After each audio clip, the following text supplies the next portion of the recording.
जय हिंद साथियों, मैं बलराज सिंह स्वागत करता हूं आपका अपने परिवार बीएससी स्टडी पॉइंट में। आज जो पॉलिटेक्निक का एंट्रेंस एग्ज़ाम हुआ उसका फुल सोल्यूशन देने वाले हैं मैथ का, और बाकी के बचे हुए जो साइंस के सोल्यूशन होंगे उसको हम आपको अगली वीडियो में दे देंगे। लेकिन सबसे पहले आपको मैथ का सोल्यूशन देंगे। और ऑफलाइन जो बैचेस थी मिस्टर अजीज सर के द्वारा और हमारे द्वारा, उसमें से लगभग 80% क्वेश्चन आज के पेपर में फंसे हुई हैं। 80% क्वेश्चन आज के पेपर में फंसे हुए हैं। जो भी भाई बहन ऑफलाइन कोचिंग करना चाहें वो संपर्क कर सकते हैं, मैं नीचे कॉन्टैक्ट नंबर दे दूंगा, ठीक है। तो ये जो सॉल्यूशन है बिल्कुल सटीक सॉल्यूशन, बिल्कुल सटीक हल हम आपको देने वाले हैं। और आपको हम इसमें ये भी बताएंगे कि आपको कितने मार्क्स में सरकारी कॉलेज मिलेंगे। सब कुछ इसी वीडियो में आपको मिलने वाला है। तो अगर आप सोच रहे हैं कि हमें सरकारी कॉलेज कितने मार्क्स में मिलने का, तो हम आपको बता दें कि आपको अगर सरकारी कॉलेज चाहिए तो कम से कम आपके 150 मार्क होने चाहिए। बॉयज़ के लिए 150 मार्क्स होने चाहिए तो उन्हें सरकारी कॉलेज मिल जाएगा। और अगर हम लड़कियों की बात करें तो 90 और 100 के बीच, 90 और 100 के बीच ये गर्ल्स के लिए सरकारी स्कूल पाने का मार्क्स है। सरकारी स्कूल पाना है बॉयज़ को तो 150 प्लस नंबर रहेंगे या 150 तक, तो उन्हें सरकारी कॉलेजेस मिल सकते हैं। और लड़की के लिए तो उससे कम है, 90 to 100। तो अब आप इस वीडियो को देखने के बाद ये अंदाज़ा लगा सकते हैं कि आपको सरकारी कॉलेज मिलने वाला है। तो पूरा बिल्कुल ही सटीक सॉल्यूशन देंगे। और पहले हम आपको केवल मैथ का सॉल्यूशन देंगे, उसके बाद अगले वीडियो में साइंस का हम सॉल्यूशन देंगे आपको। तो देख सकते हैं आपके सामने पेपर ओपन हो चुका है। पहला प्रश्न आप देख रहे हैं। पहला प्रश्न कह रहा है एक समबाहु त्रिभुज का क्षेत्रफल 4√3 सेंटीमीटर स्क्वायर हो तो उसका परिमाप क्या होगा। तो अगर बात करें ये क्या है, इंग्लिश में भी देख लो, the perimeter of an equilateral triangle whose area is 4√3 centimetre square is equal to. देखो यहाँ पर एक समबाहु त्रिभुज है जिसका क्षेत्रफल 4√3 दिया हुआ है। तो अगर बात करें कि उसका पेरीमीटर मतलब परिमाप क्या होगा, तो सबसे पहले हमें उसकी भुजा पता होनी चाहिए। और सबको पता है या नहीं पता है तो हम आपको बता दे रहे हैं कि जो समबाहु त्रिभुज होता है उसका जो क्षेत्रफल होता है उसके क्षेत्रफल का फॉर्मूला होता है √3/4a², √3/4a²। और यहाँ पर देखो त्रिभुज के जो क्षेत्रफल आया है 4√3 दिया गया, मतलब ये बराबर हो जाएगा 4√3 के। होगा कि नहीं होगा, होगा ना। अब यहाँ पे समझो 4√3 के बराबर हो गया। यहाँ से देखो √3 और √3 कट गया और 4 का इसमें गुणा हो जाएगा। जब हम क्रॉस मल्टीप्लाई करेंगे तो a² बराबर 16 आएगा। और जब इसको रूट करेंगे तो a बराबर क्या आ जाएगा, 4 सेंटीमीटर आ जाएगा। a बराबर क्या आ जाएगा, a बराबर 4 सेंटीमीटर आ जाएगा, आ जाएगा ना। जब a बराबर 4 सेंटीमीटर आ गया तो एक भुजा 4 आ गई, तो पेरीमीटर क्या हो गया, मतलब तीनों भुजा को जोड़ दो। त्रिभुज में 3 भुजाएं होती हैं तो तीनों भुजाओं को जोड़ दो। 4 4 4 क्यों 4, क्योंकि वह समबाहु त्रिभुज है। तो समबाहु त्रिभुज में तीनों भुजाएं बराबर होती हैं, तो मतलब इसको जोड़ने पे क्या आएगा, 12 सेंटीमीटर। 12 सेंटीमीटर आपको उत्तर सही होगा। मतलब उस भुजा की त्रिभुज का परिमाप क्या होगा, माफ करना, 12 सेंटीमीटर। ऑप्शन ए आपका बिल्कुल सही है। ठीक है, देखो सारे पेपर में प्रश्न यही रहेंगे, प्रश्न यही रहेगा, बस प्रश्न का ऑर्डर थोड़ा डिफरेंट रहेगा, बाकी सारे प्रश्न यही होने वाले हैं। चलो ठीक है। 52वां प्रश्न है, यदि बिंदु -5, 1, 5, और 10, m संरेखी है तो m का मान क्या होगा। यहाँ पे संरेखी मतलब तो कॉलिनियर। जब कॉलिनियर मतलब एक ही लाइन पर वो सारी बिंदुएं पड़ रही हैं, एक मान लो यहाँ बिंदु है, एक यहाँ पे, एक यहाँ पे, एक ही लाइन पर बिंदुएं पड़ रही हैं, तो एक है -5, एक है 5, एक है 10, m। तो ये m की वैल्यू क्या होगी भाई, ये बताना है हमको कि यहाँ पे m की वैल्यू क्या होगी। ठीक है, तो आप इसको बता सकते हैं। अगर कॉलिनियर है तो एरिया ऑफ ट्रायंगल क्या हो जाएगी, एरिया ऑफ ट्रायंगल क्या हो जाएगा, 0 के बराबर होगा। और एरिया ऑफ ट्रायंगल क्या होता है सबको पता है, x1 in bracket y2 minus y3 plus x2 रखो, अब y3 माइनस y1 कर दो, y3 minus y1 plus x3 y1 minus y2, यही कर दोगे, इसके बराबर 0 रख दोगे। अब देखो इसी फॉर्मूले पर ये इसको मान लेना x1, ये x2, ये x3, ठीक, ये y3, ये y2, ये y1। अब यही सब वैल्यू इस इक्वेशन में अगर आप रख दोगे, इस इक्वेशन में रख दोगे तो आपका m का वैल्यू फाइंड हो जाएगा। और m का वैल्यू जब आप फाइंड करोगे तो m की वैल्यू आपकी क्या आएगी, m की वैल्यू आपकी क्या आएगी, m की वैल्यू अगर देखें तो आपकी आ जाएगी 7 सेंटीमीटर। बिल्कुल ही सटीक हम आपको बता रहे हैं, m की वैल्यू आ जाएगी 7 सेंटीमीटर, माफ़ी ना 7 आ जाएगी, क्योंकि पॉइंट है तो वो सेंटीमीटर नहीं होगा, पॉइंट है तो सेंटीमीटर नहीं होगा, बिंदु है ना। तो m की वैल्यू आ गई 7। आगे इसी पर बढ़ जाएं तो यदि घन का संपूर्ण पृष्ठ क्षेत्रफल 384 मतलब सरफेस एरिया 384 सेंटीमीटर स्क्वायर है, तो उस घन का आयतन क्या होगा। घन मतलब क्यूब, क्यूब सबको पता है ऐसा होता है, मतलब चार ये भुजा बराबर है, मतलब इसकी सभी भुजाएं बराबर होती हैं, हाइट हो या लेंथ हो ब्रेथ हो कुछ भी हो, सब कुछ क्या होती हैं, एक बराबर होती है, ठीक है। और ये सब बराबर हैं। और इसका जो सरफेस एरिया है वो कितना है, 384, कितना है 384 है। हमें पता क्या करना है, इसका आयतन पता करना है, इसका वॉल्यूम पता करना है, ठीक है। तो सरफेस एरिया का फॉर्मूला क्या होता है, 6a² होता है। बता दो एक बार कमेंट करके, सबको अच्छे तरीके से समझ में आ रहा है कि नहीं आ रहा है, कमेंट करके सभी लोग बता दीजिए। अगर ये वीडियो अच्छा लगा तो वीडियो को लाइक ज़रूर करके जाओ, क्योंकि ऐसे ही बेहतरीन वीडियो आपको मिलते रहते हैं। और ये तो आज पॉलिटेक्निक का जो एंट्रेंस एग्ज़ाम हुआ उसका सारा हम आपको सॉल्यूशन दे रहे हैं, ठीक है। चलिए 6a² होता है, और 6a² की वैल्यू आपको यहाँ पर दी गई है 384। कितनी दी गई है, 384। चलो मैं इसको हटा देता हूँ, 384 ये इसकी वैल्यू दी गई है। तो अगर इसको 6 से a² बराबर कर देंगे तो 384/6 जाएगा, क्योंकि यहाँ 6 गुणे में हो जाएगा तो भाग में हो जाएगा, ठीक है। तो 64 आ जाएगा। तो a की वैल्यू क्या आ जाएगी, 8 आ जाएगी। आ जाएगी कि नहीं आ जाएगी, रूट निकालना सबको आता है, नहीं आता है तो एक मैंने वीडियो बनाया, आप वहाँ से देख सकते हैं, सॉल्व ट्रिक में आप रूट निकाल सकते हैं, ठीक है। तो a की वैल्यू 8 आ गई। और वॉल्यूम पता है कि इस क्यूब का वॉल्यूम होता है a³। तो a³ मतलब 8 का क्यूब, तो 8 का क्यूब करेंगे, 8 का क्यूब मतलब 8 गुणे 8 गुणे 8, और 8 गुणे 8 गुणे 8 करेंगे तो क्या आ जाएगा, 512।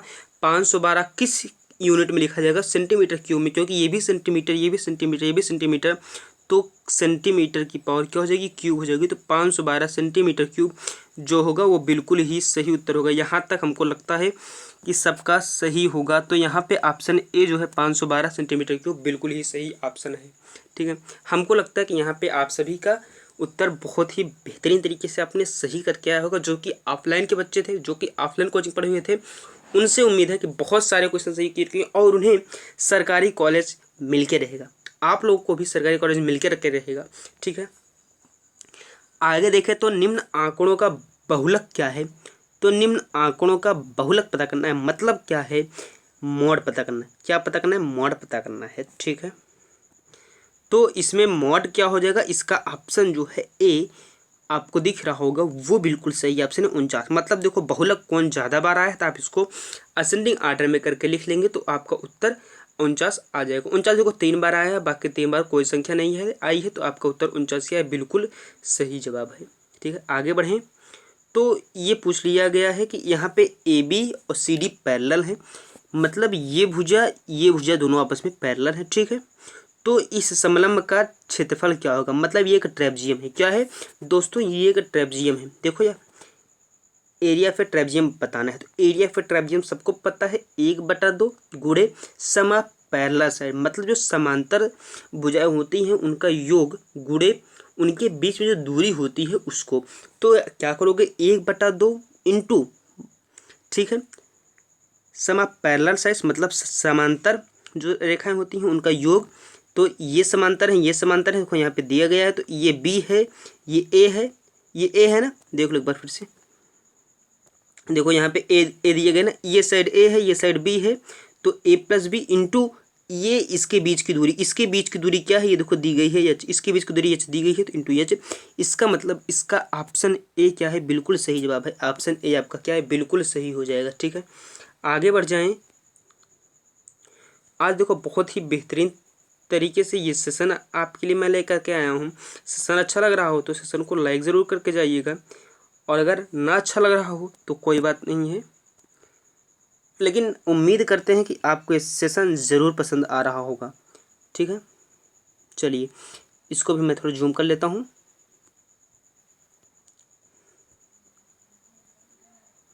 चलिए इसमें देखो क्या करना था, इसमें हमें इसकी वैल्यू निकालनी थी। इसकी वैल्यू निकालनी थी तो इसकी वैल्यू एक्स की पावर बी अपन एक्स की पावर सी, टोटल की पावर बी प्लस सी माइनस सी। इसको आप सब कुछ तोड़ देंगे, टोटल आप इसको सबको ब्रेक कर देंगे तो आपका आंसर एक आ जाएगा। ऑप्शन ए आपका बिल्कुल सही होगा। जिन्होंने ऑप्शन ए लगाया है उनका उत्तर बिल्कुल सही है, और जिन्होंने इन तीनों में से किसी ऑप्शन को चुना है उनका ऑप्शन बिल्कुल गलत है। उम्मीद करते हैं कि आप लोगों ने ऑप्शन बी को चुना होगा, तो आपका उत्तर बिल्कुल सही है। यहाँ पे देखो the ratio of volumes of to cons, मतलब दो शंकुओं के आयतन का अनुपात 1:4 है, और उनका व्यास का अनुपात 4:5 है। ठीक है, तो उनकी जो ऊंचाई है उनका अनुपात क्या होगा। यहाँ पर भी देखो बहुत ही बेहतरीन क्वेश्चन है, बहुत ही आसान क्वेश्चन आ गया है। यहाँ पर जो वॉल्यूम ऑफ क्यूब है, वो माफ़ करना वॉल्यूम ऑफ कोन है, मतलब शंकु का जो आयतन होता है उसका सबको फॉर्मूला पता है, 1/3। एक मिनट इसको मैं हटा देता हूँ तो ज़्यादा क्लियर होगा। 1/3 पाई आर स्क्वायर एच। यहाँ पे दो शंकुओं का स्क्वायर दिए गए तो इसको हम एक मान लेते हैं, इसको दो मान ले, ओ सॉरी, ये पहले का हो गया अपान 1/3 पाई आर इसको 2h2। 2 क्यों माने, क्योंकि ये पहले शंकु का है, ये दूसरे शंकु है। अगर 1 2 नहीं मानेंगे तो कट ही जाएगा। ठीक है, चलो 1/3 से 1/3 चल बसा, पाई से पाई चल बसा, क्या बचा R1² H1 अपान R2² H2 बराबर, ये इसका बराबर क्या दिया गया, देखो ये अनुपात में है 1:4। किस अनुपात में है, 1:4, मतलब इसकी वैल्यू जो है वो 1:4 के बराबर है, 1:4 के बराबर है। इसको आप याद रखिएगा। ठीक है, अब यहीं पे आगे हम अगर समझ लें तो इसका देखो जो व्यास का अनुपात है 4:5, व्यास है 4:5, तो एक का व्यास 4 है, एक का व्यास 5 है, तो व्यास का आधा क्या होता है, त्रिज्या आधी होती है, मतलब रेडियस इसका आधा होता है। ये रेडियस 2 हो गई, ये रेडियस 5/2 हो गई, क्योंकि 2 से भाग कर दोगे तो आधी आ जाएगी रेडियस। आ जाएगी कि नहीं आ जाएगी ना, आ जाएगी रेडियस आधी।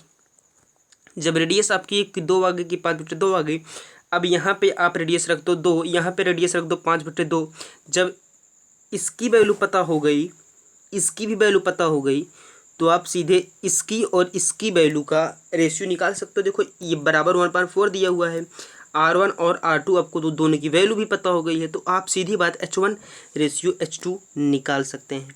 और अगर आप H1 रेशियो H2 निकाल सकते हैं तो आपका उत्तर क्या आया होगा, आप जल्दी से कमेंट करके हमें बता दीजिए। तो आशा करते हैं कि आपका जो उत्तर है, आपका उत्तर बी 25:64 ये आपका उत्तर आया होगा। और बिल्कुल ही बेहतरीन सा उत्तर आया है आपका, बिल्कुल ही बेहतरीन जवाब आया है। बहुत ही बेहतरीन आप लोग आंसर कर करके आए हुए हैं। चलिए आगे बढ़ जाएं। तो यदि गोले का आयतन 4851 सेंटीमीटर क्यूब है तो इसका वक्रपृष्ठ क्या होगा। मतलब देखो वॉल्यूम है एक स्फीयर का 4851, तो उसका सरफेस एरिया क्या होगा। तो आप इसमें सीधे वॉल्यूम ऑफ स्फीयर का फॉर्मूला रख देंगे 4/3 पाई आर क्यूब, तो उससे आपको आर की वैल्यू निकल जाएगी, फिर आप उससे सरफेस एरिया रख देंगे। तो ये देखो इसका जो आंसर आएगा आपको सॉल्व करने के बाद 1386 सेंटीमीटर क्यूब आएगा। बिल्कुल ही बेहतरीन तरीके से बता रहा हूँ, बिल्कुल ही रुक कर के धीरे से बता रहा हूँ, तो आपको सारा कुछ समझ में आज आ जाएगा, और आप यहाँ पर अपना आंसर भी मिला रहे हैं और आपका नॉलेज भी बढ़ रहा होगा। ठीक है, आगे देखें तो 1 + x/169 इसके पर रूट लगा है बराबर 14/13। तो इसमें आपको क्या करना है, कुछ मत करो, सीधे यहाँ पे स्क्वायर लगा दो, यहाँ पर भी स्क्वायर लगा दो। स्क्वायर लगा दोगे तो ये रूट हट जाएगा, तो क्या आ जाएगा 1 + x/169 बराबर 14 का स्क्वायर कर दोगे तो 14 14 में 196 होता है, 196/169।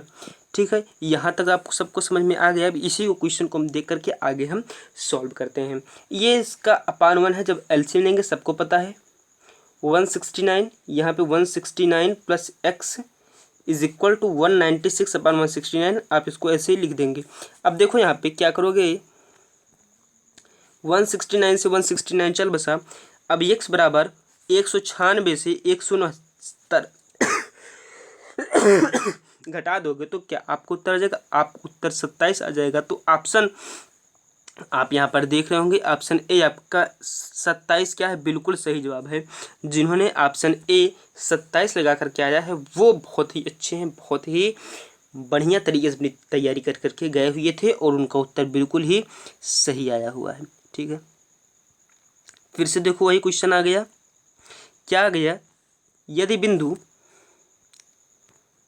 एक मिनट, यदि बिंदु x, 0, 0, y और 1, 1 संरेखीय है तो फिर से वही कॉलिनियर आ गया। आप area of triangle is equal to 0 रख दोगे, जैसे मैंने प्रीवियस पहले बता दिया था एक क्वेश्चन में और था, वैसे ही आपका ये भी क्वेश्चन होगा। तो आपका इसमें कौन सा उत्तर आ जाएगा, आप लोग एक बार कमेंट करके अपना राय जरूर दीजिए। आपका इसमें उत्तर आ जाएगा A option, x + y is equal to XY। आप उसी फॉर्मूले पर रख देंगे, x1 in bracket y2 - y3 plus x2 in bracket y3 - y1 plus x3 in bracket y1 - y2 equal to 0। उसमें आप x1, x2, x3, y1, y2, y3 की value रख देंगे तो आपका उत्तर आ जाएगा बिल्कुल ही बेहतरीन तरीके से। ऑप्शन ए आपका सही हो रहा है।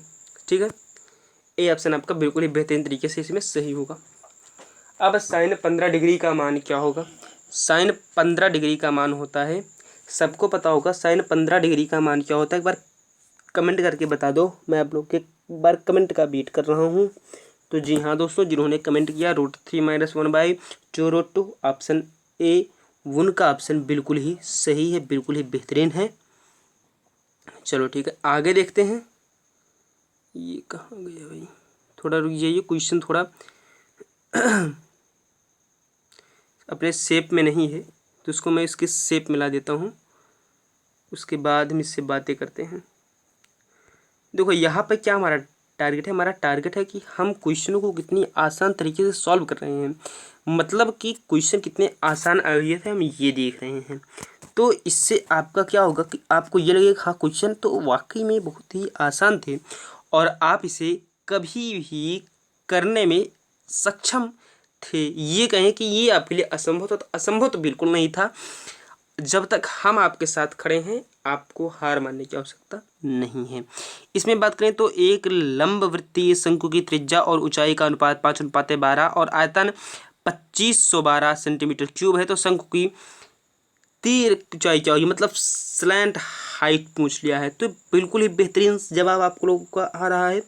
इसका बहुत ही सही जवाब है बी ऑप्शन। जिन्होंने लगाया है 26 सेंटीमीटर वो बिल्कुल सही है। आगे देखें तो एक वृत्त है, इसमें क्या निकालना है, इसमें हमें x का मान, मतलब ये एंगल ए में फाइंड करना है। एंगल ए फाइंड करना, तो इसका जो एंगल बी है ये इसके बराबर होगा और ये जो ये है ये एंगल ओ है यहाँ पे, वो देखो ये यहाँ पे देखो एक लाइन गई है तो ये 180 हो गया, तो इसकी वैल्यू भी दी हुई है 130, तो ये वैल्यू क्या हो जाएगी, ये वैल्यू 50 हो जाएगी। और जब ये वैल्यू 50 हो जाएगी, ठीक है, जब ये वैल्यू 50 आ गई और ये वैल्यू 90 हो गई, 90 50 कितनी हो गई 140, ये बचा कितना 140 सेंटीमीटर, ये ऑप्शन बी होगा। 140 डिग्री, ओ माफ करना 40 डिग्री होगा कि नहीं होगा, ये भी 40 डिग्री होगा। हमने कहा यहाँ पे एंगल बी एंगल ए के बराबर होगा, एंगल बी 40 आ गया तो एंगल ए 40 नहीं होगा। बहुत ही बेहतरीन सा जवाब, बहुत ही ट्रिकी क्वेश्चन, बहुत ही आसान तरीके से सॉल्व करने के लिए दिया गया था। तो ऑप्शन डी 40 आपका क्या है, बिल्कुल सही होगा। ठीक है, अब देखो चीनी में मूल्य 15 रुपये थी, 20% वृद्धि की गई, 20% फिर से घटा दिए गए, तो क्या होगी, उसके प्रॉफिट होगा या फिर उसे लॉस होगा। तो कुछ मत करना, आपको मैं बिल्कुल ही सही से ट्रिक बता दूंगा। आपको ये नहीं करना है कि आप 15 रुपये में पहले 20% बढ़ा दें, फिर उससे 20% घटा दें, फिर जितना है उससे 15% निकालें, नहीं, आपको ऐसा नहीं करना है। ऐसा तो सब बताते हैं पर हम जैसा बताते हैं सबसे हट के बताते हैं। इसमें एक फार्मूला लगा दो, x + y plus minus x into y upon 100। मतलब यहाँ प्लस मतलब लॉस होगा तो पॉजिटिव, ओ माइनस माइनस होगा और प्रॉफिट होगा तो प्लस होगा। ठीक है, तो ये यहाँ पे देखो क्या होगा, एक्स है 20% वृद्धि हुई है तो प्लस में, और फिर यहाँ पे 20 को 20% की कमी हुई है -20, और इसका दोनों को मल्टीप्लाई कर दो तो प्लस माइनस माइनस 20 में 400/100 कर दो। ठीक है, ये 0 से 0 कट गया, ये कट गया, -4% मतलब -4% क्या होगी, इसकी कमी हो गई, -4% कमी हो गई। हाँ क्या, तो ऑप्शन ए -4 मतलब -4 मतलब 4 की कमी प्लस होता तो वृद्धि, तो मतलब 4 डिग्री की क्या होगी, कमी होगी। अब अगला प्रश्न है, निम्न आंकड़ों में माध्यिका क्या है। माध्यिका निकालनी है तो सबसे पहले इसको आपको क्या करना है, इसको आपको असेंडिंग आर्डर में रख लेना है, असेंडिंग आर्डर में रख लेना है, सब फिर इवन होगा तो आपको सबको पता है n/2 रख दो, फिर n/2 + 1, ये टर्म होती है माध्यिका, और 8 होगा तो n/2। यहाँ पे इवन है तो आप इसको जब असेंडिंग आर्डर में कर दोगे तो आपका उत्तर आ जाएगा, कितना आएगा उत्तर, 1 मिनट, इसको जब आप सॉल्व कर दोगे तो आपका उत्तर बहुत ही बेहतरीन तरीके से, जी हाँ बहुत ही बेहतरीन तरीके से आ जाएगा, कितना, ऑप्शन बी 27.5 बिल्कुल ही सही है। आगे बढ़ जाएं तो आगे है, इसका देखो मैं गुणनखंड करना है। ठीक है, गुणनखंड करना है तो सीधी बात देखो, ये भी पॉजिटिव दिया हुआ, ये भी पॉजिटिव दिया हुआ, पॉजिटिव तो होगा नहीं, निगेटिव ही होगा, और यहाँ पे 1/3 की बात की गई है, 1/3 है तो यही ऑप्शन आप मार दो, और इसको आप तोड़ करके भी कर सकते हो। ठीक है, आगे बढ़ें, अगला प्रश्न है, ये आप देख सकते हैं, इसमें भी क्या निकालना है, एंगल APT, क्या निकालना है, एंगल APT। ठीक है, मतलब ये देखिए यहाँ पे एक एंगल बना हुआ है यहाँ पे, ये वाला। ठीक है, ये वाला एंगल आप निकालेंगे तो आपका यहाँ पे 70 डिग्री आएगा। तो ऑप्शन डी जिन्होंने लगा कर गया बिल्कुल ही सही है, ऑप्शन डी जिन्होंने लगाया है बिल्कुल ही सही है। ठीक है, आंसर की बात करें तो इसमें दो व्यंजन का मासा देखो P+3 दिया गया है, लासा इतना दिया गया है, एक व्यंजक ये है तो दूसरा व्यंजक क्या होगा। ठीक है, तो क्या करना है, सबको पता है, एक फॉर्मूला पता होगा सबको, एलसीएम मतलब लासा गुणे मासा HCF बराबर first number into second number, लासा गुणे मासा बराबर पहली संख्या गुणे दूसरी संख्या, दूसरी संख्या पता करनी है, पहली संख्या पता, इसको यहाँ पे भेज दो, यहाँ पे जब भेज दोगे तो यहाँ से मतलब हटा दोगे, यहाँ से हटा दोगे, जब यहाँ से हटा दिए पहली संख्या को तो यहाँ पे आ जाएगा नीचे, नीचे पहली संख्या आ गई। अब दूसरी संख्या हमें पता हो गई, LCM इंटू HCF पर फर्स्ट नंबर बराबर सेकंड नंबर। ठीक है, यहाँ से आप सब इसे सॉल्व कर सकते हो ना इससे, तो यहाँ पे क्या करो, मासा गुणे लासा बटे, इसको दोनों को गुणा करके बटे कर दो पहली संख्या से। देखो हम इसको सॉल्व करके बता देते हैं, देखो P+3 मासा गुणे कर दो इसको P3। यहाँ से देखो एक बात है, यहाँ पे जब आप इस टर्म को तोड़ोगे, इस टर्म को जब आप तोड़ोगे तो इस टर्म को जब आप सॉल्व कर लोगे तो इस टर्म को आप कैसे सॉल्व करोगे, इस टर्म को आप किसी भी तरीके से सॉल्व कर सकते हो, जैसे बाइनोमियल तरीके से भी ये सॉल्व हो सकता है। ठीक है, और इसको आप सॉल्व करोगे तो क्या आ जाएगा, जी हाँ इसका आ जाएगा P-7, आप इसको P की वैल्यू 7 रख दोगे, 0 आ जाएगा तो P-7 में इसको भाग दे देना। ठीक है, इंटू P² - 2P - 15 आ जाएगा। ठीक है, अपान फर्स्ट नंबर मतलब P² - 4P - 21, और जब आप इसको सॉल्व कर दोगे स्प्लिटिंग द मिडिल टर्म से तो आपका आ जाएगा P+3 और P-7 आ जाएगा, P+3 और P-7, और जब P+3 और P-7 आ जाएगा तो P+3 से P+3 चला गया, P-7 से P-7 चला गया, यही बचा, तो यही क्या हो गया, सेकंड नंबर हो जाएगी। ठीक है, यही क्या हो गया, यही सेकंड नंबर हो जाएगा। ठीक है, तो आपका ऑप्शन कौन सा सही हो रहा है, तो यहाँ पे आपका ऑप्शन बी क्या बिल्कुल सही हो रहा है। ठीक है, आगे देख लें, एंगल 1875 डिग्री का मान, अब सीधे से आप साइन 360 गुणे 5 + 75 रख दो, फिर साइन 75 को आप अलग से तोड़ दो, साइन 45 + 30। ठीक है, तो ऐसे ही आप करके आप सॉल्व करोगे तो आपका आंसर आ जाएगा √3 + 1/2 हम आपको यहाँ पर केवल सटीक हल बता रहे हैं, आपको पूरा हल नहीं, केवल आपको आंसर हम दे रहे हैं, लेकिन फिर भी हम कोशिश कर रहे हैं कि आपको सारा आंसर सहित हम आपको दे सकें।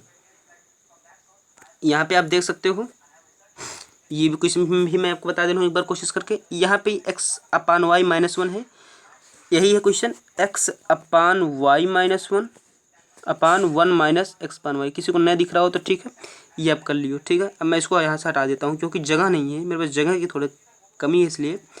अब इसको आपको क्या करना है, इक्वेशन को आपको से सॉल्व करना है। ये एक नीचे वाली पाई को रहने दो, यहाँ x/y -y था तो ये हो जाएगा x - y/y। हमने कुछ नहीं किया, एलसीएम लेके उसे सॉल्व किया है। नीचे हो जाएगा y - x/y, होगा कि नहीं होगा, ये कट जाएगा, क्या बचेगा x - y -y/x, क्या बचेगा x - y/y-x। तो इसको रख दो x - y/y-x, x - y/y-x, और यहाँ पे आगे +1 था, इसको हमने सॉल्व कर लिया था, इतना आ गया। बाकी इसकी जगह ये वैल्यू रख दिए थे, बस बाकी कुछ नहीं किए, ठीक है। अब ये 1 जब इसमें मल्टीप्लाई कर दोगे, एलसीएम लोगे, तो ये y - x हो जाएगा, ठीक है। हो जाएगा कि नहीं हो जाएगा बताओ तो जल्दी जल्दी, y - x हो जाएगा ना, तो कर दो y - x, सीधी बात।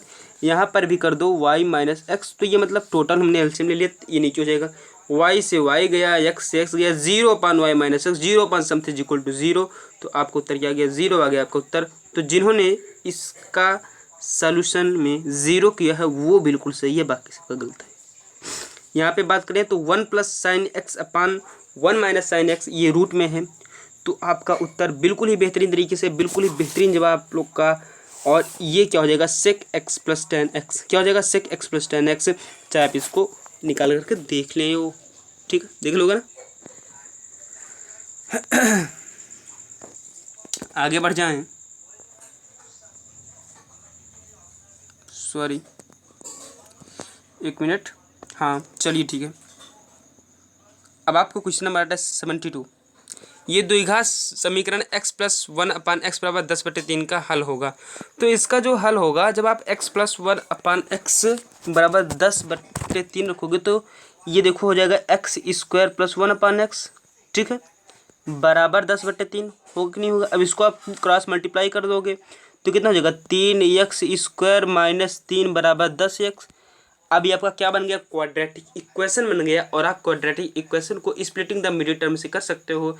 आप कहोगे sir splitting the middle term करने पे कितना करेंगे, तो अब इतना भी आप लोग को नहीं आएगा, तो क्या स्प्लिटिंग द मिडिल टर्म करके आपको मैं बता देता हूँ फिर। तो ये आपने जो इक्वेशन में किया था, इक्वेशन आपका आ जाएगा 3x² - 10x + 3 = 0। अब आप 10 को कैसे तोड़ोगे, 9 + 1 में तोड़ देना, 9 + 1 में तोड़ दोगे तो आपकी x की 2 वैल्यू हो जाएगी, एक आएगी 3 और एक आएगी 1/3। इसको तो आप लोग सब सॉल्व भी कर सकते हो, मेच्योर हो गए हो, आप लोग को सब आता होगा, ये तो आप लोग को ज़रूरत होगी। x की वैल्यू 3 और 1/3, तो यहाँ पे कोई वैल्यू है नहीं है, तो ऑप्शन डी आप मार के चले आते, आपका बिल्कुल सही हो जाता। अब यहाँ पे देखो, यदि वृत्त का क्षेत्रफल 100 पाई सेंटीमीटर² है तो उस जीवा की लंबाई कितनी होगी जो केंद्र से 6 सेंटीमीटर दूर पर है। तो यहाँ पर देखो, जो केंद्र से 6 सेंटीमीटर दूर पर है, तो इसका मतलब वृत्त का क्षेत्रफल दिया है, इसका मतलब वृत्त का क्षेत्रफल πr² होता है, ये बराबर होगा किसके, 100 पाई के, ठीक है, क्योंकि दिया हुआ है 100 पाई। पाई से पाई चल बसा, r² = 10, 100 आ गया तो r बराबर क्या आ जाएगा, 10 आ जाएगा, मतलब रेडियस कितनी है, 10 है, ठीक है। यहाँ तक बात याद किया है ना, r बराबर 10 है। यहाँ पे आप एक बना लो सर्कल, ये देखो r बराबर आ गई 10। देखो जीवा कितनी दूर पे है, यहाँ पे जीवा है, ठीक है, कह रहा है जीवा कितनी दूर पे है, 6 सेंटीमीटर दूर पे है केंद्र से, मतलब इसकी दूरी कितनी है, 1 मिनट, इसकी दूरी कितनी है, 6 सेंटीमीटर, 6 सेंटीमीटर इसकी दूरी है, ठीक है। तो अब आप क्या करना, ऐसा मत बनाओ तो आपको कम क्लियर आएगा, मैं आपको एकदम एग्जैक्ट बता देता हूँ। ये आपका सर्कल है, फिर से एक बार देख लो, यही है, ओके, ये आपका सेंटर है, ये आपका जीवा है, ये सेंटर कितनी दूर पर है जीवा से, 6 सेंटीमीटर दूरी पर है। और ये जो रेडियस है, आपकी रेडियस की वैल्यू दी आ गई थी 10, अब 10 आ गई है तो आप इसमें पाइथागोरस थ्योरम लगा के ये वैल्यू निकाल सकते हो। ये वैल्यू निकालोगे तो कितना आएगा, 10 का स्क्वायर - 6 का स्क्वायर, मतलब 100 - 36 = 64, तो ये कितना आ जाएगा, 8 आ जाएगा। और ये देखो रेडियस है तो रेडियस आधे पर जाएगा, ये 8 है तो ये भी 8 होगा। इन दोनों को जोड़ दोगे तो कितना आएगा, 16 आ जाएगा। 16 आ जाएगा। इसका मतलब ये जो जीवा है कितनी सेंटीमीटर की है, तो 16 सेंटीमीटर। ऑप्शन डी आपका क्या है, बिल्कुल सही जवाब है। ठीक है, अब 74वां प्रश्न है, इसको आप कैसे सॉल्व करोगे। देखो सबसे पहले आपको वेन्यूकुलम करना पड़ता है, मतलब जो बार ब्रैकेट है, आपको पहले ये वाला कुछ सॉल्यूशन सॉल्व करना पड़ेगा, बार वाला।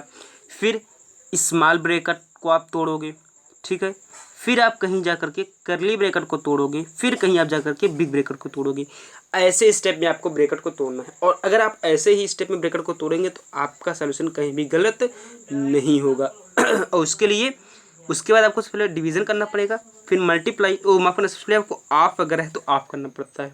ऑफ नहीं है तो सबसे पहले डिवीज़न करोगे, मल्टीप्लाई करोगे, फिर प्लस करोगे, फिर माइनस करोगे, और ब्रैकेट तोड़ोगे, पहले बार, फिर स्मॉल, फिर करली ब्रैकेट मतलब मजला, फिर बड़ा ब्रैकेट। इस स्टेप में आप क्वेश्चन को सॉल्व करोगे तो आपका क्वेश्चन कभी भी गलत नहीं होगा। तो अब कहोगे सर इसमें उत्तर क्या आएगा, तो इसमें उत्तर हमने पहले देखो सॉल्यूशन लाया हूँ, तो मैं बिल्कुल बेहतरीन सॉल्यूशन लाया हूँ, तो इसका ऑप्शन डी आपका आ जाएगा। 0 0 आपका क्या होगा, बिल्कुल ही सही जवाब होगा। यहाँ पर देखो DE/BC, ये जो पैरेलल है इसकी वैल्यू दी गई है 1/4, तो AD/AB मतलब इसकी निकालना है। तो ये एक आप लोगों ने रूल पढ़ा होगा, उस रूल के अकॉर्डिंग ये भी 1/4 ही होगा। ठीक है, सबको पता होगा, नहीं पता है तो आपने रूल पहले से पढ़ा तो पता ही होगा। सब आपने पॉलिटेक्निक की क्लास की होगी, पढ़ा होगा, 10th में पढ़ा होगा, तो वही रूल है। ठीक है,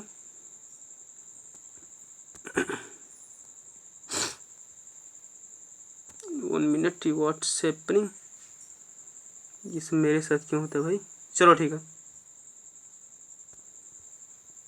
बहुत ही बेहतरीन तरीके से आपका सलूशन सॉल्व हो रहा है। अच्छा लग रहा हो तो लाइक करके जाना, कमेंट कर देना, और चैनल को अभी तक सब्सक्राइब नहीं किया, चैनल को सब्सक्राइब करके घंटा जरूर दबा लेना, ताकि हमारे वीडियो के नोटिफिकेशन मिलते हैं आपको सबसे पहले। तो यहाँ पर देखो दो रेखा है, AX + BY + C1 = 0 और AX + BY + C2 = 0। इनके बीच की दूरी क्या होगी, तो बीच की दूरी क्या होगी, बीच की दूरी होगी आपका ऑप्शन नंबर ए बिल्कुल सही होगा, C1 में। इसका मतलब क्या होता है, इसका मतलब C1 बड़ा होगा तो C1 - C2 होगा, C2 बड़ा होगा C2 - C1 होगा। ठीक है, यहाँ पे हमको नहीं पता कि C1 बड़ा है कि C2 बड़ा है, C1 बड़ा है कि C2 बड़ा है, इसलिए हमने बिल्कुल लगा दिया, ताकि जो बड़ा हो हम उसी को माइनस कर दें, ताकि हमारी वैल्यू क्या निगेटिव में ना हो। किसी की लेंथ निगेटिव में तो होती नहीं है, इसलिए हमें हमेशा उसे पॉजिटिव में लगाने की कोशिश करना चाहिए। ऑप्शन ए आपका बिल्कुल ही सही जवाब होगा। देखो ये ऑप्शन तो बिल्कुल नहीं होगा, लग चुका है। और आपको कहाँ पता है कि C1 बड़ा है कि C2 बड़ा है, ये ऑप्शन आपने कट कर दिया, ये ऑप्शन आपने कट कर दिया। और जब आप वैल्यू फाइंड करने लगेंगे तो आपको सीधे पता होना चाहिए कि ये वैल्यू प्लस होंगी, ये और बी, और जब ये प्लस होंगी तो आपका यहाँ पे निगेटिव कैसे आएगा, तो ऑप्शन ए आपको देख करके ही मार देना था। ठीक है, बहुत ही बेहतरीन सेशन बता रहा हूँ आपको। अच्छा लगा हो तो लाइक करके जाओ, शेयर करके जाओ अपने दोस्तों के पास जिन्होंने पॉलिटेक्निक एग्जाम इस बार दिया हुआ है, नहीं दिया हुआ है तो अपने दोस्तों के पास चैनल को सब्सक्राइब करने, क्योंकि अगली बार पॉलिटेक्निक के लिए इस पर भी लाइव क्लास आपको मिलने वाली है। यहाँ पर देखो A⁴1/x = B⁴1/y = C⁴1/z और B² है, तो x + z की मान क्या होगा। को कई सारे बच्चों का ये क्वेश्चन मेरे पास आया था कि सर ये क्वेश्चन नहीं हो रहा है, ये क्वेश्चन कैसे होगा। ये क्वेश्चन मैं बता दे रहा हूँ आपको कैसे होगा। या आपको इन सब की वैल्यू k के बराबर मान लेनी है। जब आप इन सबको k के बराबर मान लेंगे तो आपको क्या होगा, A = kx आ जाएगा, B = ky आ जाएगा, और C = kz आ जाएगा। सबकी इन सब के बराबर क्या आपने मान लिया तो आपकी यही वैल्यू आ जाएगी। अब आपको क्या करना है, B² = A × C रख देना है। ठीक है, मैं रख के बता देता हूँ। B की वैल्यू आपकी क्या आई थी, k की पावर y, तो k की पावर 2a हो जाएगी, क्योंकि स्क्वायर है। बराबर a की वैल्यू आई थी आपकी k की पावर x, ठीक है, आई थी ना, इनटू c की वैल्यू आपकी क्या आई थी, c की वैल्यू आपकी आई थी k की पावर z। देखो ये पावर आपने हटा दिया तो मतलब बेस आप हटा दो तो पावर को आप कैलकुलेट करोगे, पावर को कैलकुलेट करोगे, यहाँ पे मल्टीप्लाई में है तो पावर ऐड हो जाएंगी, तो 2y = x + z, और x + z बराबर क्या है, 2y है। और यहाँ पे यही पूछा है x + z किसके बराबर होगा, तो x + z आपके 2y के बराबर होगा। तो ऑप्शन डी जिन्होंने लगा करके आया बिल्कुल ही सही जवाब है। ठीक है, अब 18वां प्रश्न देखते हैं। एक समबाहु त्रिभुज है, इसका क्षेत्रफल 25/3 है, 25√3 मीटर स्क्वायर है, तो इसका जो परिमाप क्या होगा, बिल्कुल ही पहले क्वेश्चन की तरह है। ये भी देखो समबाहु त्रिभुज का फॉर्मूला होता है √3/4a², और ये बराबर है 25√3 के। 25√3 के बराबर है, √3 से √3 कट गया। ये 4 यहाँ पे बटे में है, यहाँ पे जाएगा गुणे में हो जाएगा, 25 चौके 100 हो जाएगा। a² बराबर 100 आ गया। a की वैल्यू क्या आ गई? 10 आ गई। a की वैल्यू क्या आ गई? 10 आ गई। a की वैल्यू 10 आ गई तो आप त्रिभुज में 3 भुजाएं होती हैं, 3 भुजाएं बराबर हैं, ये 10 है, ये 10 है, ये 10 है, तो परिमाप क्या होगा? तीनों भुजाओं को जोड़ दो, 10 10 10 और आ जाएगा 30। 30 मीटर आपका क्या है? बिल्कुल ही सही उत्तर है। तो जिन्होंने ऑप्शन सी मारा है बिल्कुल ही सही। बहुत ही आसान क्वेश्चन था ये। क्वेश्चन आपने नहीं करके है, आपको लानत है, आपको रहने दो। चलो 79 प्रश्न देखते हैं। दो बेलनों की त्रिज्याओं में 2:3 और उनकी ऊंचाइयों में 5:3 है, तो उनकी आयतनों का अनुपात क्या होगा? आपको सीधे कुछ नहीं करना है, केवल इसमें आयतन वाला फॉर्मूला लगा देना है। वॉल्यूम का आपको फॉर्मूला लगा देना है πr²h। πr²h आप लगा देंगे तो आपको उत्तर आ जाएगा। मैं एक बार बता कर देख देता हूँ।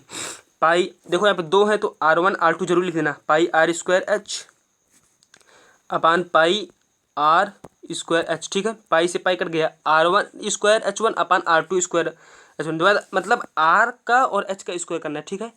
देखो इसका r 5 है और ये 2 है, वो इसका r 2 है और h 5 है, मतलब इसका 2 का स्क्वायर कर दो 4 गुणे 5 बटे ये 3 है तो 3 की स्क्वायर कर दो 9 गुणे 3, मतलब क्या आ गया? 20/27। तो 20:27 आपका उत्तर आ गया, कहीं आ गया। ऑप्शन सी आपका क्या है? बिल्कुल ही सही जवाब है। 80 प्रश्न देखते हैं। तो एक वृत्त का जो निर्देशांक है माफ करना -2 और 10 है, और दूसरा है 12 - 4। आपको क्या करना है? x1 + x2/2 y1 + y2/2। आप इसी पर इस फॉर्मूले को रख देंगे तो आपका उत्तर आ जाएगा 5,3। ये आपका क्या होगा? बिल्कुल सही होगा। क्या होगा? बिल्कुल ही सही होगा। होगा कि नहीं होगा? क्या करोगे? x1 + x2/2 y1 + y2/2 नहीं पढ़े हो? इच्छा कर देना, आ जाएगा आपका उत्तर। चलो आगे देखते हैं। एक बेहतरीन सा क्वेश्चन ये भी है। यहाँ पे देखो √8 का देखो क्या किया है, क्यूब है तो √8 का क्यूब 2 आ जाएगा। यहाँ पे √16 अंदर है तो इसको भी एक साथ क्या कर दो? निकाल दो, तो इसका 4 आ जाएगा। तो देखो 4 + 2 कितना आ गया? 6 आ गया। और 21 भी है, 21 को 6 में जोड़ दो तो क्या आ गया? 27, और बाहर है √3, तो 27 का क्यूब करोगे मतलब 3 × 3 तो वैल्यू की क्या आ गई? 3 आ गई। तो आपका उत्तर क्या होगा? 3 क्या होगा? बिल्कुल ही सही होगा। मैं यहाँ आपको सटीक सा आंसर दे रहा हूँ, तो आंसर बी आपका होगा बिल्कुल सही, 3, ठीक है।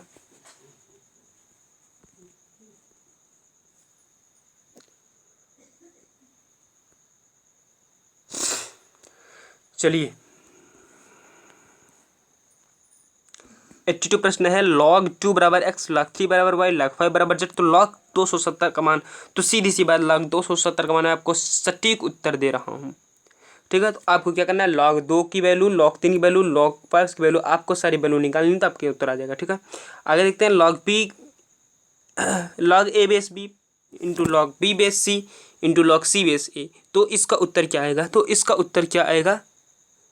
लॉग वाला प्रश्न मैं आपको एट लास्ट समझाऊंगा, क्योंकि लॉग वाला में बहुत ही बेहतरीन सा ट्रिक आपको लगने वाला है, वो आपको मैं बिल्कुल लास्ट में बताने वाला हूँ। जी हाँ, बिल्कुल लास्ट में। आगे देखते हैं समीकरण 3 log x, ये भी देखो लॉग का ही प्रश्न है। 1/64। आपको क्या करना है? इसको सीधे लॉग को एक तरफ पलटना है। इसमें देखो लॉग का कोई कॉन्सेप्ट नहीं, केवल आपको लॉग को एक तरफ पलट देना है। मतलब क्या आ जाएगा? 2⁻³ log 2⁻³ x/3 = 2⁻⁻5। आपको इसको ही 3/log x/3 = -5 आपका आ जाएगा। तो उसी से आप इसको सॉल्व करेंगे तो आपका आ जाएगा 1/√3। 1/√3 ऑप्शन ए बी आपका क्या होगा? बिल्कुल सही हो जाएगा। यहाँ पे देखो कितना बेहतरीन सा क्वेश्चन है। यहाँ पे आपको sin 60 - x को कहीं नहीं ले जाना, इसको ये रहने देना है। √3 को यहाँ पे ला दो, 1/√2 हो गया। 1/√2 साइन के कितने अंकों का मान है? तो 1/√2 साइन के 60 डिग्री का, माफ करना, 1/√2 साइन के 45 डिग्री का मान है। 45 डिग्री का मान है, तो 60 में से कितना माइनस करेंगे तो 45 आ जाए। 60 में से अगर हम 15 माइनस कर दें तो 45 आ जाएगा। मतलब यहाँ पे साइन 45 होना चाहिए, और यहाँ पे साइन 60 - x है, तो 60 में से 15 माइनस कर देंगे तो साइन 45 आ जाएगा। तो साइन 45 मान 1/√3। इसके अंदर यहाँ पे ऑप्शन सी बिल्कुल सही जवाब होगा। 1/√2 साइन 45 का मान होता है। तो आपको यहाँ पे ऑप्शन सी जिन्होंने मार्क किया है बिल्कुल ही सही जवाब है। r त्रिज्या वाले अर्धगोले का आयतन, r त्रिज्या वाले अर्धगोले का आयतन। ये प्रश्न में option C 2/3 pi R cube, सबको पता है 2/3 पाई आर क्यूब। आगे देखें तो दो बिंदु है, इसके बीच की दूरी आप सब निकाल सकते हैं √(x2 - x1) का whole square plus (y2 - y1) का होल स्क्वायर से, और आप इसी फॉर्मूले से निकाल सकते हैं। तो इस फॉर्मूले से आप निकालेंगे तो आपका ऑप्शन कौन सा सही होगा? आपका ऑप्शन बी √2a आपका बिल्कुल सही उत्तर होगा। √2a किस फॉर्मूले से? √(x2 - x1) plus √(y2 - y1), x2 - x1 का whole square plus (y2 - y1) का होल स्क्वायर, ये सब किस में रहेंगे? रूट में रहेंगे। ठीक है, चलो आगे देखते हैं।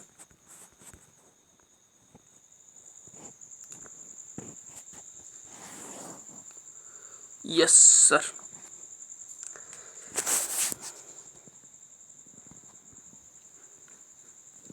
यदि किसी संख्या में उस संख्या का एक चौथाई जोड़ दी जाए, मतलब कोई संख्या है x, उसमें उसी संख्या का एक चौथाई मतलब 1/4x जोड़ दिया जाए तो 75 प्राप्त होता है। तो इसी x की वैल्यू निकालनी है। इसका एलसीएम ले लो तो 4x + x हो जाएगा। 4x + x बराबर 5x/4 होगा। बटे 4 को इस साइड ले आओगे तो इसमें गुणा हो जाएगा, मतलब 300 आ जाएगा। तो 5 से इसको काट दो, 60, x बराबर क्या आ गया? 60। ठीक है, बहुत ही बेहतरीन तरीके से समझा रहा हूँ। मतलब x है उसमें करा खुद का 1/4 x जोड़ दिया गया, मतलब खुद का 1/4 जोड़ा गया, तो x का 1/4 1/4 x होगा। इसके वैल्यू 75 आ जाएगी। आपका एक क्वेश्चन बन गया, इसको आप सॉल्व कर लो। कैसे सॉल्व कर लोगे? इसका आप एलसीएम ले लोगे तो यहाँ पे आ जाएगा 5x/4 बराबर हो जाएगा 75 के, ये 4 है सॉरी, 4 बराबर 75 के, 4 इसमें गुणा करोगे तो आएगा 300, 5x बराबर 300 तो x बराबर 60। कैसे करोगे? 300/5 कर दोगे तो 60 आ जाएगा। आपको उत्तर 5 × 60 आया था ना, डी बिल्कुल सही होगा। चलो आगे बढ़ जाएं, आगे बढ़ जाएं। आप लोग एक बार लाइक करते हो यार। चलो, x का 45 डिग्री मतलब 45% मतलब 45/100 किसका? x का, प्लस 90 का 30%, 90 का 30/100 बराबर है किसके? 210 के 30%, मतलब 210 का 30/100 मतलब 30%। 1 0 1 0 1 0 1 0 0 0 0 0 5 5 20। ठीक है, 9/20 x प्लस 27 बराबर 63 आएगा। 9x/20 प्लस 27 बराबर 63 आएगा। इसको आप सॉल्व कर लोगे तो इसके आगे भी देख लो क्या होगा। बिल्कुल ही बेहतरीन तरीके से मैं आपको केवल आंसर बताने आया था, लेकिन मैं आपको सोल्यूशन भी कराते चल रहा हूँ। तो 9/20 x बराबर आ जाएगा 63 में से जब 27 माइनस करोगे तो क्या आएगा? 63 से जब आप 27 माइनस कर दोगे तो आ जाएगा 7 6 36, 9 चौक 36। x बराबर 4 × 20, क्योंकि आप नीचे है तो ऊपर होगा ना, तो 4 × 20 तो x बराबर 80 आ जाएगी। आपको उत्तर इसमें ऑप्शन डी क्या है? बिल्कुल सही है। अब देखो 3 के प्रथम 9 गुणजों का औसत, मतलब 3 का पहाड़ा 9 बार पढ़ते जाओ। 3 6 9 12 15 18 21 27 9 बार पढ़ दो। इन सबको जोड़ दो, जोड़ने पे जितना उसको 9 से भाग कर दो, आपको उत्तर आ जाएगा। जोड़ने पे इन सबको कितना आएगा? जोड़ने पे इन सबको कितना आएगा? इन सबको जब आप जोड़ दोगे तो इन सबको आप जोड़ करके 9 से भाग कर दोगे, तो इन सबको जोड़ने पे आएगा आपका 135। उसको 9 से भाग कर दोगे तो आएगा 15, मतलब आपको उत्तर क्या होगा? 15 बिल्कुल सही उत्तर होगा। समझ में आ रहा है? जो समझ में ना आए कमेंट करके बता दियो। इस प्रश्न को देखो और बताओ। इसमें देखो माध्यिका पता करनी थी। माध्यिका आपको इसको एक असेंडिंग आर्डर में लिख लेनी है और आप इसकी वैल्यू पता कर सकते हो। और उसमें मैं आपको बेहतरीन सा ट्रिक बताने वाला हूँ, बहुत ही बेहतरीन ट्रिक। देखो यहाँ पे ऑड है, ऑड नंबर है ना, ऑड नंबर है। 2 इधर से छोड़ दो, 2 इधर से छोड़ दो, 2 इधर से छोड़ दो, बीच में जो बचा हुआ आपका उत्तर हो गया। 2 यहरी से छोड़ो, 2 यहरी से छोड़ो, बीच वाला उत्तर 5 है। 1 1 1 1 1 2 छोड़ दो, 2 छोड़ दो, बीच वाला उत्तर हो गया ना। सही में बताओ। तो यहाँ पे फिर किए हैं, ये 2 छोड़ दिए, ये 2 छोड़ दिए, बचा 35। तो 35 आपको उत्तर मैंने लगा दिया। कुछ मत करना, सीधे ट्रिक इस्तेमाल करना। देखो किरण 80 किलोमीटर की चाल से चलकर जाती है और वापस 20 किलोमीटर प्रति घंटा की चाल से चलकर वापस आती है, तो उसकी औसत क्या रही है इन बीच में? तो इस बीच में उसकी औसत क्या है? 2xy/x + y। ये x है, ये y है। 2 × x × y अपान एक्स प्लस वाई मतलब 80 + 20 100, 0 0 कट गया, 0 0, 8 दूनी 16 दूनी 32 किलोमीटर प्रति घंटा की रफ्तार उसकी रही है बुरी औसत। 2xy अपान एक्स प्लस वाई, आप इसी फॉर्मूले को याद कर लेना, आपका पूरा आंसर हल होने वाला है। 32 होगा, ठीक है। साइन 15 प्लस कॉस 105 डिग्री का मान, तो इन सब का मान 0 होगा, आपको पता है, मैंने वीडियो में बताया आपको कैसे होगा। नहीं देखा है तो आप इसको देख ज़रूर लीजिएगा, ट्रिग्नोमेट्री, ठीक है। ट्रिग्नोमेट्री की क्लास अब अगर आपने नहीं देखी है, ट्रिग्नोमेट्री देख लीजिए, पूरा बेसिक ट्रिग्नोमेट्री मैंने बताया है। और मैं बताता हूँ 80 से 85% क्वेश्चन फंसे हुए हैं जो मैंने बताया है। देखो यहाँ पे आपको कुछ नहीं करना, पी अनुपात क्यों दिया गया, क्यों अनुपात आर दिया, आपको कुछ मत करना, सीधे मेरे ट्रिक लगा देना, पी अनुपात क्यों अनुपात आर यहाँ पे रखना। पी अनुपात क्यों दिया गया है 3:4, 3:4 आपको यहाँ पे लिख लेना है।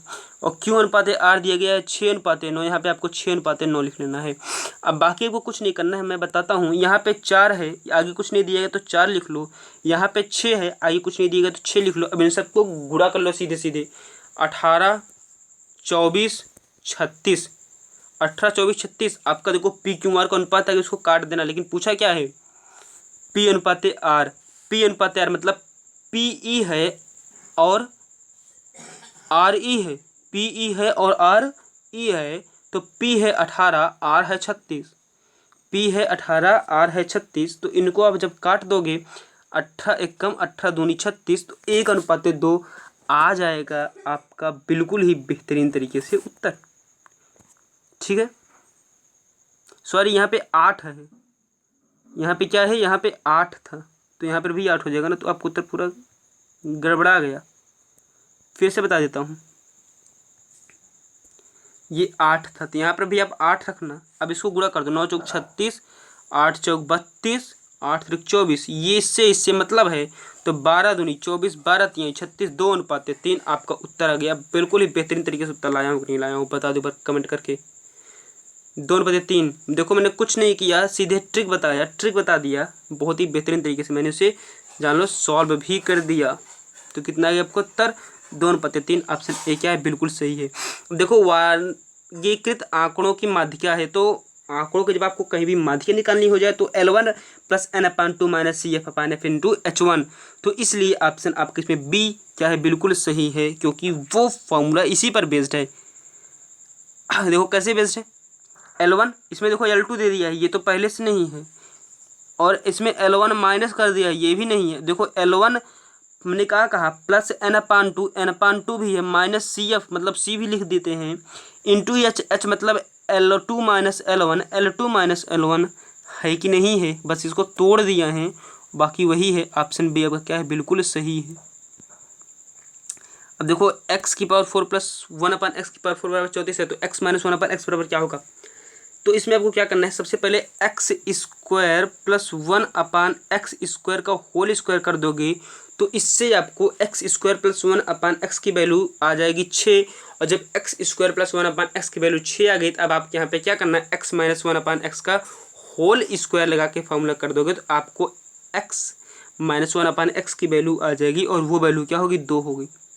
ऐसे सारे क्वेश्चन अगर आपने नहीं पढ़े तो वीडियो को नीचे एक लिंक मैं दे दूंगा, वहाँ से आप देख सकते हैं। और साइंस का अगर आपको वीडियो का चाहिए जो सॉल्यूशन का, वो आपको मैं अपलोड करके बता दूंगा, आप उसे देख सकते हैं। ये भी देखो, रवि काम को 2 दिनों में करता है। यहाँ पे रवि को मैंने आर से नोट किया, कमल है, कमल को मैंने क्या से नोट किया।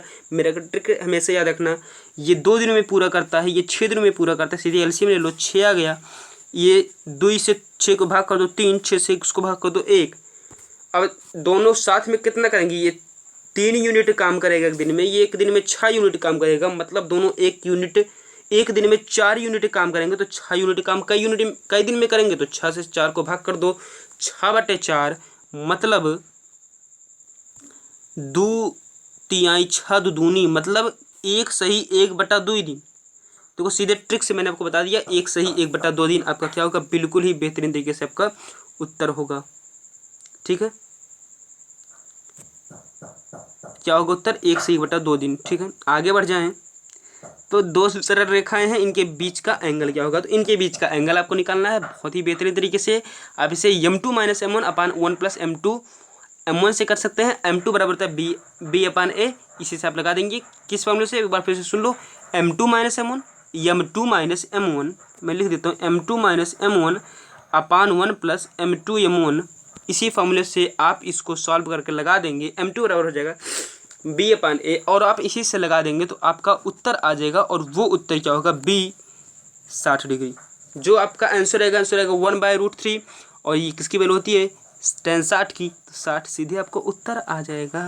ताली बजाओ, हा हो रहा है सॉल्व ना। देखो एक पतंग की डोर है, वो 150 मीटर लंबी है और वो ज़मीन से कितने डिग्री कोण बना रहा है, 60 डिग्री का। यही ज़मीन है, ये 60 डिग्री का देखो कोण बना दिया। 150 मीटर लंबी है, पूछ रहा है पतंग से ज़मीन की ऊंचाई बताओ। ये ऊंचाई बता दो भैया, ये ऊंचाई बता दो। हाइट बतानी है, कौन सा फॉर्मूला लगा दोगे, यहाँ पे देखो 60 है, तो हाइट और परपेंडिकुलर किसमें दोनों आता है, साइन 60 लगा दो। साइन 60 डिग्री बराबर हो जाएगा परपेंडिकुलर अपान हाइट होता है, परपेंडिकुलर मान लो p है, हाइट है 150, साइन 60 की सबको वैल्यू पता है √3/2, इसके बराबर हो गई। अब आप इस इक्वेशन को तो सॉल्व कर सकते हो ना, कैसे, 2 से इसको काट दो 75, इसको इससे गुणा कर दो 75√3, p बराबर क्या आ गया 75√3। देखो आपको उत्तर है 75√3। मैं जो भी क्वेश्चन बताता हूँ बिल्कुल ही ट्रिक से बताता हूँ, बहुत ही बेहतरीन तरीके से बताता हूँ। 75√3 आप इसमें उत्तर है ए ऑप्शन, उसको मार्क करके चले आए होते तो आपका 4 नंबर मैं फिक्स करा दिया हूँ। यहाँ पर कितने नंबर फिक्स हो गए हैं देखते रहो, ऐसे मैं बाद में बताऊंगा कितने नंबर आपने सही करके आए होंगे, लगभग। Cot 45 plus theta into cot 45 minus theta का मान, तो cot 45 plus theta cot 45 minus theta, आप इसको कॉस 95 में तोड़ करके लगाएं या सीधे फॉर्मूले पर करके लगाएं, आपका उत्तर आ जाएगा B1, वो आपका बिल्कुल सही उत्तर होगा। अब बात करें आप इसमें कितने मार्क्स करके आए होंगे, तो आपका सिलेक्शन नहीं रुकने वाला है, आपका सिलेक्शन हो जाएगा। मैं उम्मीद करता हूं कि आप इसमें 50 नंबर में 50 क्वेश्चन 200 नंबर के जो क्वेश्चन थे, अगर आप इसमें 20 क्वेश्चन भी सही करके आएंगे तो आपके 80 प्लस नंबर आप करके आए ही होंगे। और 80 प्लस नंबर करके आने का मतलब है कि साइंस से अगर आप कुछ भी नहीं कर रहे हैं फिर भी आप 40 से 50 नंबर गेन कर सकते हैं, और वही नंबर आपको 120 प्लस दिला देंगे तो आपको सर्टिफिकेट मिल सकता है। लेकिन मैथ में जिस तरीके से आसान प्रश्न आए, हमें उससे लगता है कि आप 20 नहीं, आप 25 नहीं, आप 45 प्लस कर करके आए होंगे। और 45 प्लस का मतलब है 5 चौक 20, 180 नंबर। 180 नंबर सीधे सीधे मैथ आपको दिला दे रहा है सरकारी कॉलेज। तो इसलिए कहते हैं मैथ और साइंस भी आप पढ़े होंगे, तो साइंस में 180 मान लेते हैं कि आपने इसमें गेन कर लिए, 180 मैं मान लेता हूँ अपने इसमें गेन कर लिए। तो अगर आप साइंस में कितनी भी बुरी स्थिति में होंगे, आप उसमें 200 में से 70 तो गेन कर ही सकते हैं। 70 अगर आपने गेन कर लिया, 250 आपको एक बेहतरीन सा सरकारी कॉलेज मिल जाएगा। बेहतरीन सा सरकारी कॉलेज आपको मिलने वाला है, वहाँ से आपको एक बेहतरीन सा सरकारी कॉलेज ज़रूर मिल जाएगा। ये देखो, और अगर यहाँ तक आपको इस वीडियो अच्छा लगा तो चैनल को एक बार सब्सक्राइब कर दो, और साथ में जो बगल में घंटा दिख रहा है उसको दबा देना, ताकि हमारे वीडियो के अपडेट्स मिलते हैं ना आपको सबसे पहले। और वीडियो को अभी तक ने आपने लाइक नहीं किया तो लाइक कर दें, क्योंकि बिल्कुल ही सटीक उत्तर मैंने आपको दिया है। और चैनल को आपने सब्सक्राइब कर दिया तो भी दोस्तों के पास शेयर भी कर दें। दोस्तों फिर मिलते हैं अगली वीडियो में, तब तक के लिए जय हिंद। और मैं नीचे लिंक ज़रूर दूंगा।